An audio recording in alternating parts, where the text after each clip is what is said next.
Hey there, Power BI wizards! Today, I'm going to guide you through the fascinating world of DAX formulas in Power BI. Whether you're a newbie or looking to level up your skills, this tutorial is just for you. So grab a cuppa and let's dive in. First things first, what exactly is DAX?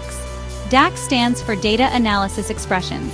It's a collection of functions, operators, and constants that you can use in a formula to calculate and return one or more values.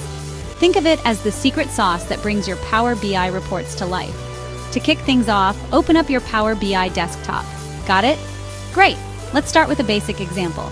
Say you have a sales dataset and you want to calculate the total sales. Click on the Modeling tab, then select New Measure. In the formula bar, type in total sales = sum sales amount. This simple DAX formula sums up all the values in the sales amount column. Press Enter and voila! You've just created your first DAX measure. Now let's get a bit more advanced. Suppose you want to calculate the average sales per region. Again, go to Modeling, click New Measure, and type average sales per region = average X value sales region, total sales. Here, average X is an iterator function that evaluates an expression across a table.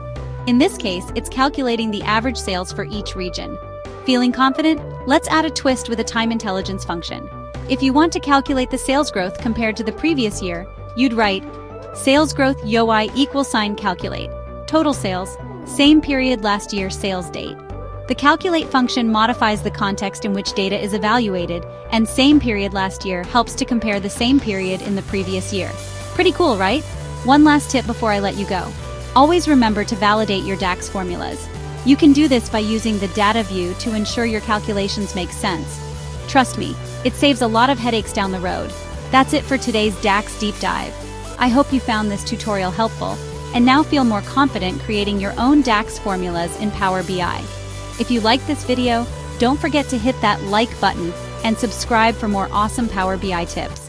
Thanks for watching, and happy DAXing!